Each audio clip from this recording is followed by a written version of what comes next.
Conversations about depression, anxiety, hopelessness, and the God of all hope. I'm so glad you're with me today again as I share my own story of my battle with hopelessness and depression, even being a Christian, being a minister of the gospel.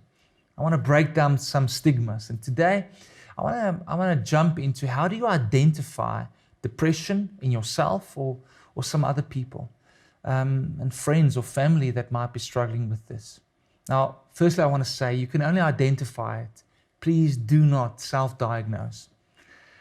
Please go to a doctor, a psychiatrist, get professional help, a good counselor that can help identify this in your life if you feel like you are maybe struggling with this. My good friend Erik Skuman, a psychologist, has this wonderful definition of what is depression. And he says the following. He says it's a physiological, cognitive, emotional, spiritual, and relational reaction to something that's gone wrong in your world. I want to jump into these 5 areas where we can identify where we can see the signs and the symptoms that an individual might have depression. Now, the first one is on the physical side. Now, what does that entail? Physiologically, there are certain things in your body that starts to change, and you can see when somebody is really getting depressed now and might need some good help. Firstly, they struggle to sleep, to fall asleep. And if they, for some reason, wake up in the middle of the night, they struggle to fall back into sleep because the mind is just racing. I remember staying in Potchefstroom, there was a Piet my vrou bird, and one of my depression occasions that I struggled with it, I was really in a deep space. That bird would wake me up at 2 o'clock in the morning, and I was so angry because I couldn't fall asleep again. People with depression don't have a lot of energy. They might become numb in their emotions. They don't want to care for themselves or look after their body. Some of them start to overeat, and some don't have any appetite whatsoever. The things that they loved doing previously, like maybe exercise, they have no energy to actually do that. On an emotional level, they struggle with massive feelings of guilt. And it's ungrounded. It's just feelings of guilt about anything and everything.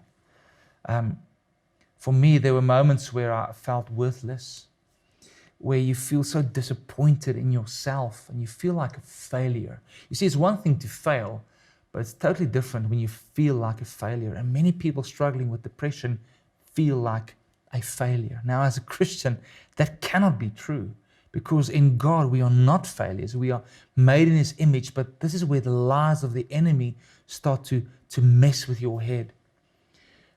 People with depression have a general feeling of just sadness. They don't know why they're sad, but they are just sad. They might be very irritated and constantly fidgeting, frustrated. And then, of course, there can be anxiety attacks coming out of nowhere. It's as if you are constantly worrying about something for no reason at all. Physically, also, these anxiety attacks can literally come and sit on you almost, and you feel anxiousness coming to you.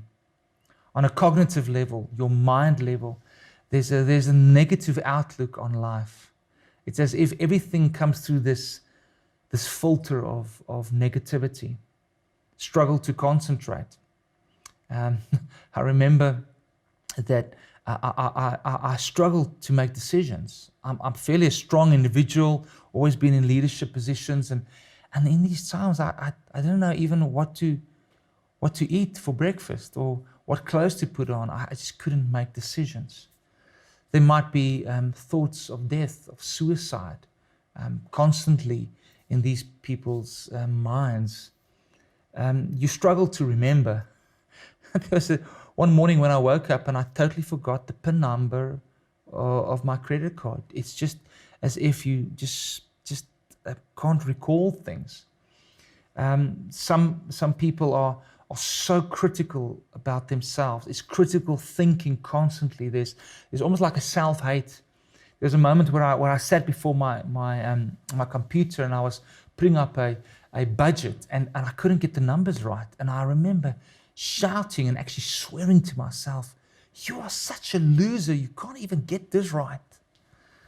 Of course, it's not the truth, but that is the battle that was in my mind in those moments. On a relational level, we see this as well. People with depression start to just isolate from people. They don't want to be around people because it's intimidating. They feel insecure. You stop speaking about your feelings because what is it going to help anyway? You might have more conflict than normally because you are irritated, because you don't get enough sleep, you are constantly sad. There's conflict with people that you actually love so much. And what happens is you become so self-centered because you are looking inside of yourself. You're constantly busy with your own mind and your own emotions. You can start forgetting about the people around you. And then what happens when we become selfish or self-centered, relationships start to deteriorate. And then, of course, the last one is the spiritual side. This is massive. Now, I believe that some pastors and people of the word and in ministry might get this wrong sometimes when they focus so much on this and almost boxing it as just a spiritual battle. Now, I believe it is a spiritual battle, but it's not just a spiritual battle.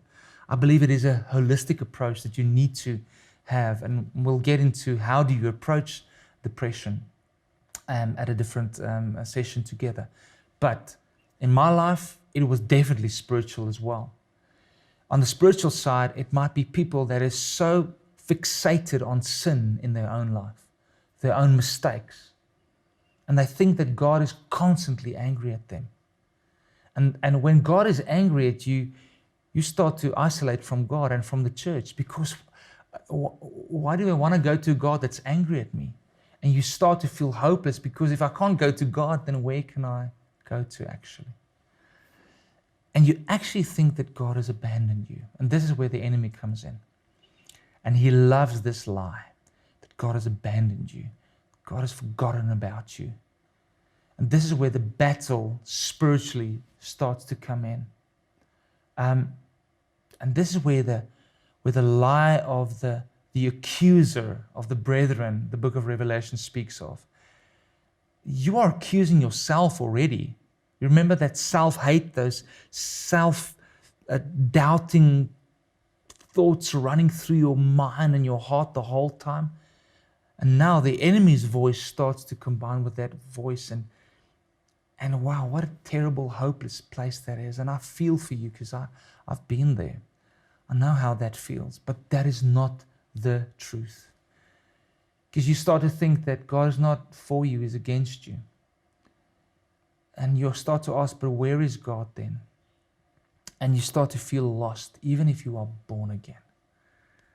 But in this moment, I want to remind you of that scripture in Hebrews 13, verse 5, where the writer is actually quoting Deuteronomy 31, verse 6, where God says, I will never leave you nor forsake you. Do you see on the cross, Jesus was the one that was forsaken by God for the sake of our sin, so that you and I never have to be forsaken by God. He says, I will never leave you. I will never forsake you. Whatever you're going through right now, believe that promise. Do not believe the lie of the enemy. God is with you and God is for you.